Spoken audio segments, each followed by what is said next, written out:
Houston Station on 2 with a couple of WHC questions before the stowage conference. Hey, Mike, we're about to start a live PAO event on 2. Can I put you on standby for 30 seconds and meet you on 3?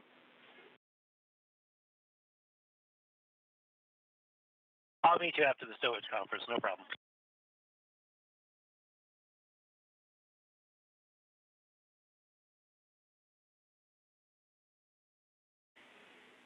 Station, this is Houston. Are you ready for the event?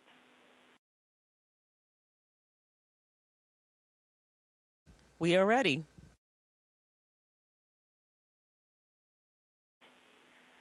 The post standard, this is Mission Control Houston. Please call station for a voice check. Station, this is Syracuse Post Standard. How do you hear me? We have you loud and clear. Wonderful.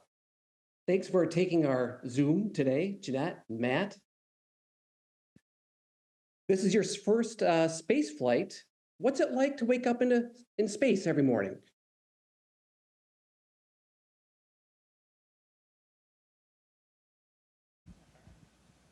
I think the funniest thing, and it still happens to me, there's lots of things when you wake up in space, but the funniest thing that happens to me is I'm just wildly disoriented. I know that I'm standing, I've been sleeping in this vertical chamber or horizontal, who knows what it is.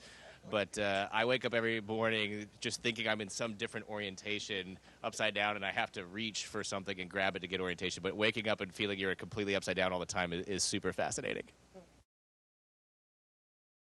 And I'll just add that waking up in space every day is still amazing, but it is so, it's odd to not have an up or down. So you wake up kind of just disoriented almost every day, but then you realize you're in space, and it's awesome. Well, you've now been in space, both of you, for 2 months. Is it feeling routine now? Are you discovering new things? Are you still getting used to some things?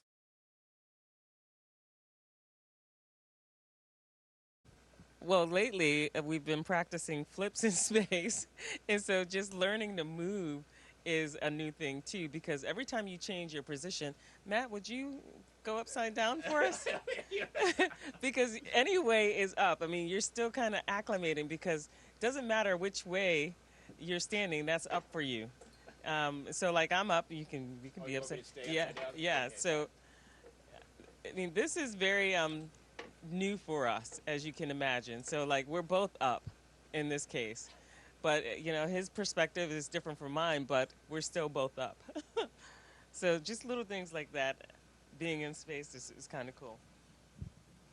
Our crewmate Mike Barrett told me before we launched that despite the fact you can be in any orientation up here, if you really want to have a conversation with somebody, it's really hard to have a conversation when you're oriented like this.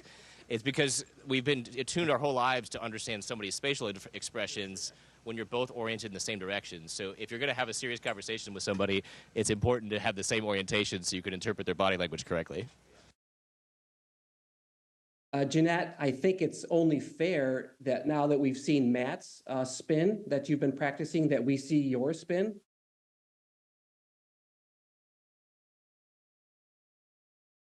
Touche, okay.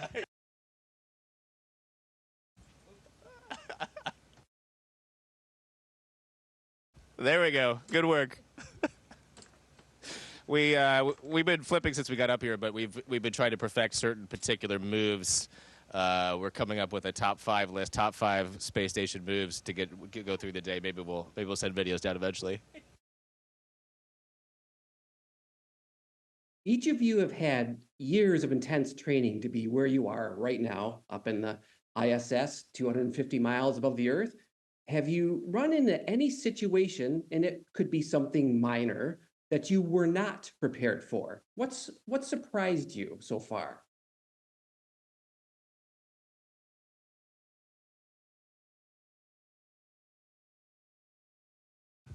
I would never say that I was actually scared. I mean, nervous. I think I've been nervous because I think the big thing for most of us is that we don't want to make a mistake.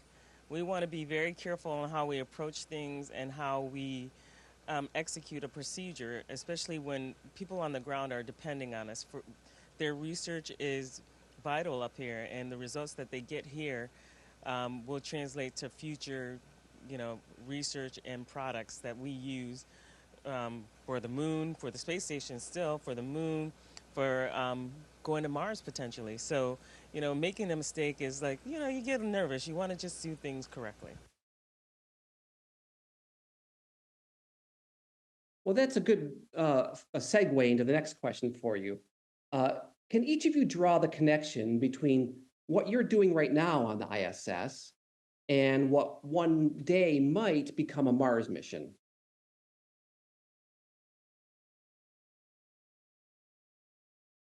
Go ahead. All right. So I would say it's all about for the most part, we are the experiment. The humans in space are the experiment, and any science researcher would understand, or statistician would understand, that it's all about increasing sample size. And the more humans we can get in orbit, the more we can understand what happens to the human body for long duration spaceflight. And I think folks struggle with a sense of scale. We are 250 miles above the surface of the Earth, as you mentioned. The moon is 250,000, so that's 1,000 times further. And Mars, at its furthest point from the Earth, is about 240, 250 million, so another 1,000. And so the scale of things really is boggling to the human mind, and getting prepared to go that far to Mars is a big deal, especially if, for example, this microphone is the sun, and the Earth is here, and the Mars is over here. Sometimes they're close, and sometimes they're far apart, and that makes it really difficult in terms of time, distance for going to Mars. So getting people in space, seeing what happens to them, getting the reps, and practicing first by going to the moon is really the first step. So us being up here for a continuous basis, some people for 6 months, some people for a year, really builds the data set to understand how to live and work in space and ultimately go to Mars. What's the biggest misconception that us Earthlings down here have about space travel or about living in space that you can kind of shed some light on now, having 2 months up there?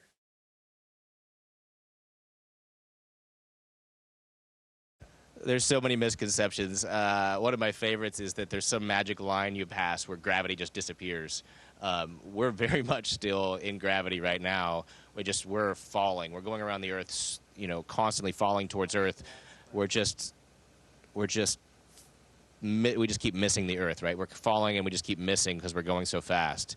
So I think it's like roughly high 80s, 90% of the gravity you feel on Earth, but we're just falling the whole time. So that's one of the biggest misconceptions. That's one of the biggest, but there's also like atmospheric dragging you down. There's all kind of things that we're still moving downwards. For me, one of the, I guess the biggest surprise is, some of the questions that kids always ask is, how do we do things? How do we eat in space? And I think like one of the things we eat just like you guys. It's just that we do not have like a stove with a frying pan and things like that, but same food is packaged, we heat it up or we rehydrate it. Even our, the bathroom is a little different. So, there's slight little misconceptions. The other thing that I think is not understood well is that everything floats up here. It's moving in some direction. So if you're doing research up here, you really have to figure out how to do it so that things don't float away from you, that you can keep everything in front of you. And the way fluids move in space is very different than on Earth. So research up here, there's an understanding that has to come before you can develop an experiment around the way things really operate here. Can you tell us, each of you, a little bit about the experiments that you're working on right now?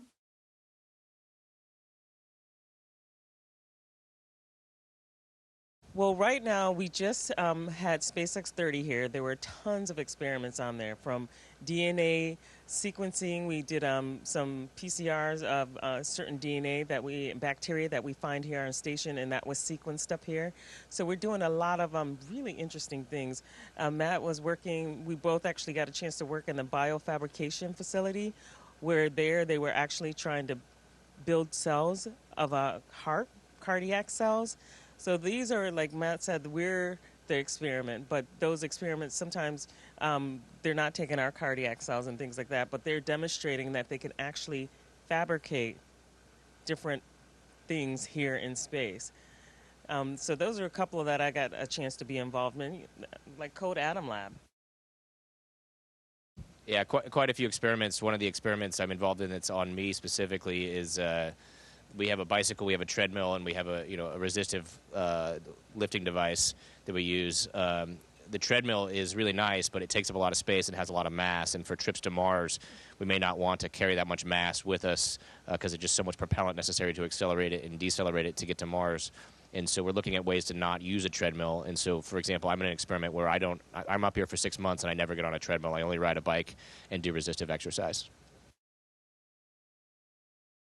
So you've been up there now for 2 months. You've probably got another roughly 4 months ahead of you. What are you most looking forward to?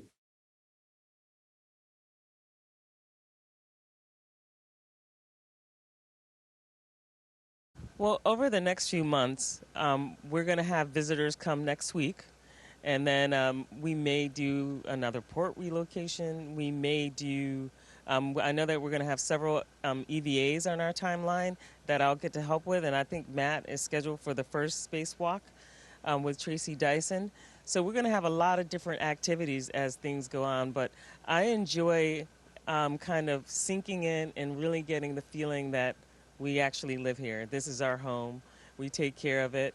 We're compatriots in this, and this is like, Matt's my across the cabin neighbor, and we live and work together, and I love that feeling. Even though I miss my family, we have a lot of connectivity to them. We have a lot of email that we can do. We have Teams. We have different ways we can call them and see them have audio and visual with them. So even though we're here for 6 months, it's still a short amount of time. I just like this feeling of getting settled in and really living here. I'm really looking forward to it. I look forward to dynamic ops. I like when things are going fast. Yesterday was great. We all got to pile into the Dragon, the four of us, and go around the space station. Jeanette mentioned EVAs, getting people suited up, doing robotics operations. And then when I like to settle down, I really love just going to the cupola and taking pictures out various windows. They're just incredible sights to see. So going fast and taking pictures is what I look forward to. For those who might not know, Matt is a test pilot and a combat flight guy. He's got lots of experience there. So, Jeanette, I got a question for you. So your family moved to Syracuse from Mississippi during the Great Migration, and now you're extending your family's journey into space, which is remarkable, and you're helping to contribute to humans possibly migrating to other planets. Can you just take a moment and reflect on this remarkable journey and what it means to you?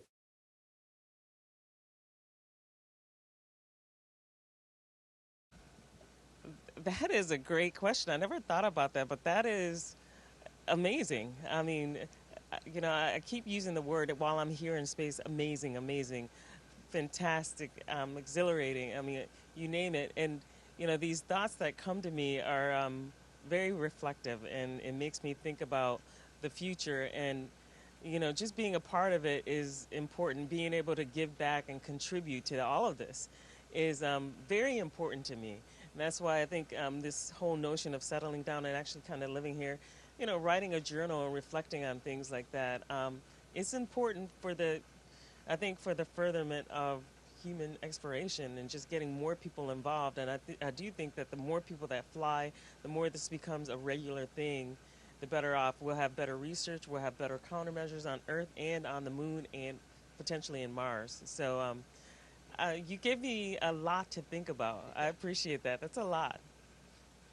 Well, I'll make it easier with this next question for you, Jeanette. This is a quick one.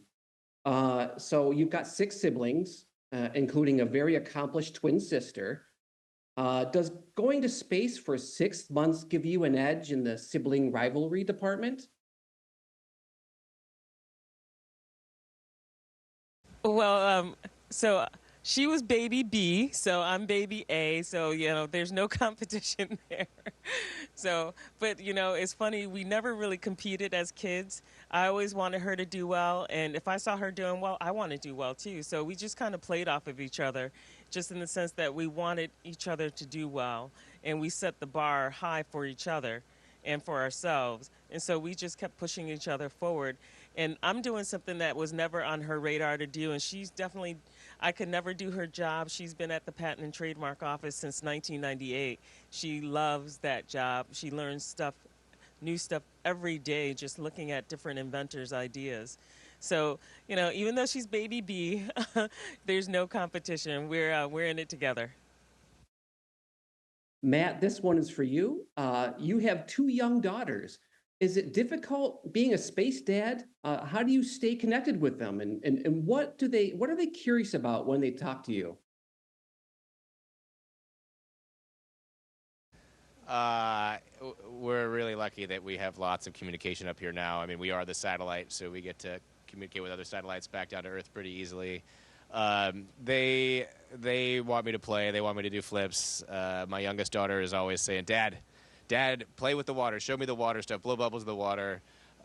She loves that aspect of it, and I think they every now and then like to show it off a little bit. If I call down and one of their friends is there, we have a quick chat. So it's I'm from a Navy. I am part of a Navy family. My wife is very strong and independent, and it's great that she's able to do that without me at home.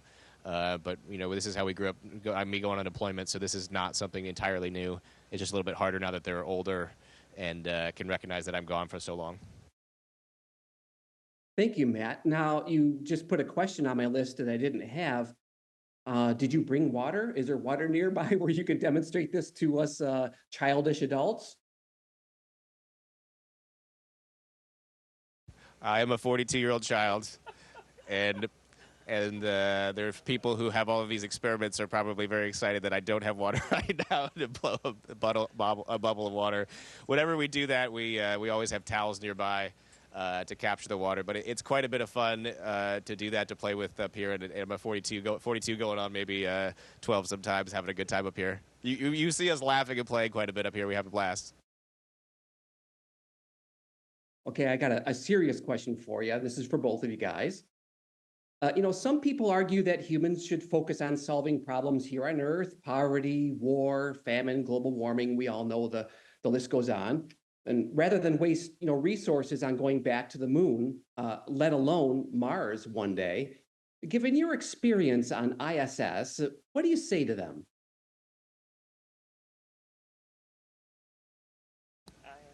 I think Jeanette and I both want to tackle on this question. We're both ready and pounced. There's lots of ways to look at this. I mentioned earlier talking about a sense of scale. The amount of money that we spend on this resource as a government is incredibly small in terms of the national budget. It's a fraction of 1%. And I think about your person in the United States or around the world for that matter who brings home some income level, right? You spend the vast majority of your income surviving, living, paying for your home, paying for your food, paying for the things. But if you have an eye to the future, you spend a very small fraction on investing in your future. Maybe it's savings, maybe it's investing in education. It's something that invests in your personal future and you going further somewhere else in life. So the U.S. government, or governments around the world for that matter, the fraction of a budget they spend on spaceflight and research and exploration is investing in the future. Because if you only spent money on the status quo, you'd never advance or never go further. So we are just a tiny fraction that's investing in the future of humanity. And I'll just add to that, when you do have a space exploration program, I believe that many jobs are also created. Interest in STEM is also generated. And so in increasing these two items will help grow a country too. I mean, every time you have a new idea, for example, Intuitive Machines, that's a new company that started for space exploration that created a number of jobs for the futures. So as we have, as any country develops a space exploration program, they're developing jobs for their country. They're increasing the interest in science and technology, and hence innovation in their own country as well. So I think it only generates, it generates a lot more for a country if you do have a space exploration program than taken away from the monies that can go to other people. I think it's generating money that can still go to other needs within the country. It could be infrastructure, it could be people in need, it can be a number of things, but that money can come from having a space exploration program that generates dollars for the country. Well, thank you both for talking to us today, and thank you for your thoughtful answers and your candidness and humor. And we really appreciate it. And Jeanette, specifically, thank you for giving Syracuse a shout out pre-launch. We love that down here. We were all here in your hometown immensely proud of your accomplishments. So thank you. And thank you so much, Matt, for joining and talking to us today as well. Godspeed. Thanks for having us. Thank you. Station, this is Houston ACR. That concludes the event. Thank you. Thank you to all participants. Station, we are now resuming operational audio communication.